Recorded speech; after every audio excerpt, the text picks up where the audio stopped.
Vamos lá, caras. Agora um exemplo aí de calor latente de vaporização. Mas antes, só um parêntese aí. Eu falei no último vídeo que nós temos aí para a água o calor latente de fusão, que é cerca de 80 calorias por grama, e o calor latente de vaporização, que é cerca de 540 calorias por grama. Mas você pode ter uma dúvida aí. Professor, por que o calor latente de fusão ele é menor que o calor latente de vaporização? Caras, essa é bem fácil, tá? Por quê? Já na passagem do líquido para o gasoso, ocorrem quebras de ligação entre moléculas. Por quê? Não é simplesmente um rearranjo de moléculas. Elas simplesmente não têm mais interação uma com a outra. Elas ficam dispersas, tá? Então as ligações são quebradas. Já no calor latente de fusão, da passagem do sólido para o líquido, não vai haver quebra. As moléculas são simplesmente rearrumadas, tá? E as ligações ficam mais fracas, mas elas ainda existem ali. Logo,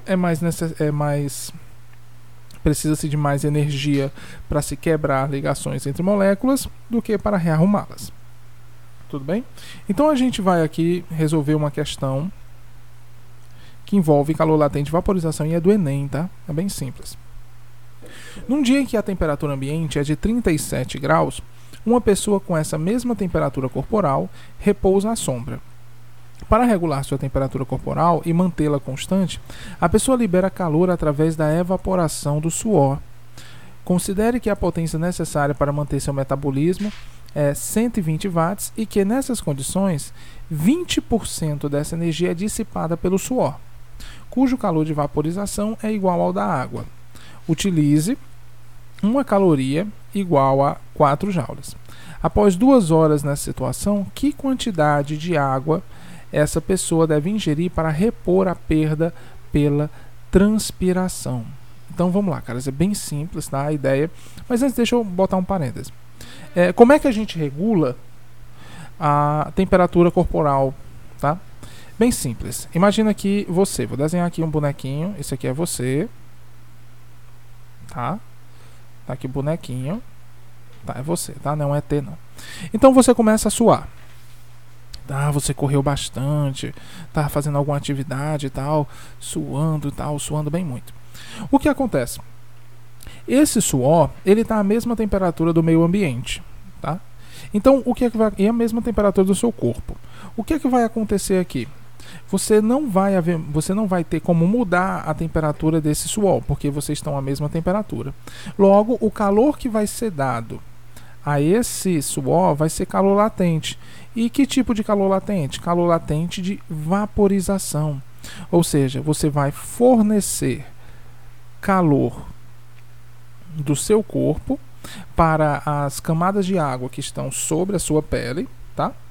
E vai fazer evaporar. Por isso fica aquela catinga de suor. Tá ok? Pronto. Bacana, né? Então, isso vai fazer com que a temperatura do seu corpo baixe, porque você está perdendo calor. Os cachorros, por exemplo, vou desenhar um cachorro aqui, eles não têm essa sorte. Eu desenhar um cachorro aqui, aqui um cachorro, aqui o cachorro, tá? Eles não têm essa sorte, porque cachorro não transpira. Então, por isso que eles pegam e ficam com a lingona para o lado de fora e com a boca aberta, para que o ar ele entre aqui pelo corpo dele e circule, baixando a sua temperatura corporal, tá ok? Eles não têm tanta sorte quanto a gente. Então, suar é uma dádiva, tá ok? Fica alegre quando você soa, tá bom? E passe desodorante. Vamos lá. É o seguinte. Nós temos aqui que saber quanto de água você vai ter que beber para poder repor o que você perdeu na forma de suor. Isso é fácil. Basta a gente saber o quanto foi que de água evaporou. Então nós temos aí a potência total do nosso metabolismo, que é 120 watts.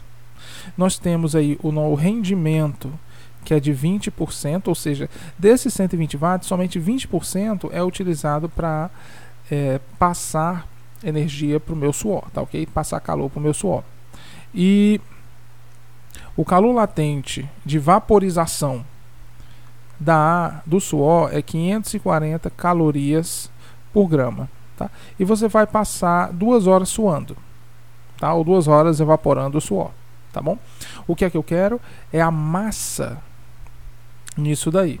Bem fácil, ó. Onde é que tem massa e onde é que tem quantidade de calor latente de vaporização? Na fórmula do Q moleza.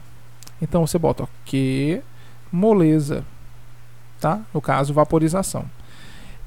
Professor, eu quero a massa. É isso que eu quero. Eu tenho a quantidade de calor fornecida nessas 2 horas? Não, infelizmente eu não tenho. Eu tenho o calor latente de vaporização? Tenho. Então vamos atrás da quantidade de calor que foi fornecida durante essas 2 horas. Bem simples, tá? Também. Como eu tenho potência, então eu sei que potência é igual a quantidade de calor, no caso energia, né, dividido pelo tempo. Então, quantidade de calor é a potência vezes o tempo. Professor, eu tenho o tempo? Tenho. 2 horas. Eu tenho a potência? Não. Tá? Por que eu não tenho a potência? Porque a potência que eu tenho aqui, caras, ela é a potência total. Ela não é de fato a potência utilizada para a gente pegar e utilizar, porque a potência útil ela é só de 20% dos meus 120 watts. Então vamos primeiro achar a potência, tudo bem? Potência útil, ela vai ser 20%, ou seja, 0,2 vezes 120, que é a potência total. Então, a potência útil, ela é 0,2 vezes 120, que é igual a 24 watts, tá? Mas, professor, peraí. Watts é joules por segundo, ou seja, 24 joules por segundo. O meu calor ele está em calorias. Então você tem 2 opções: ou você transforma isso aqui para joules, ou você transforma isso daqui para calorias, tá? Eu prefiro transformar para calorias. E como eu vou fazer isso? Eu vou pegar os meus 24 joules e vou dividir por 4, porque eu sei que uma caloria possui 4 joules. Tudo bem? Então, vamos lá.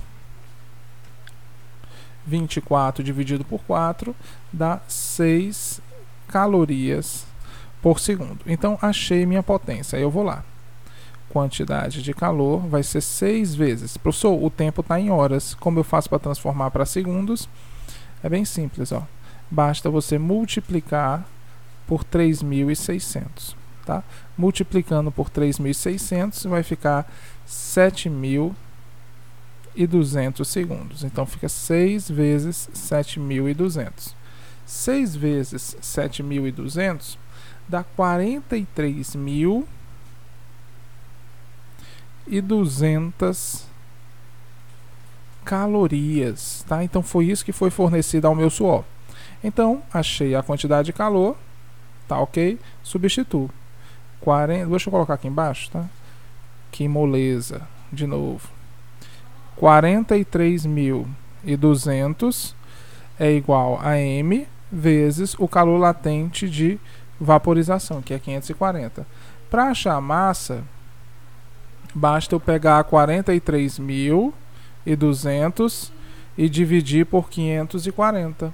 Divido por 540, vai dar 80. Ou seja, você precisa de 80 gramas para repor o suor que você perdeu.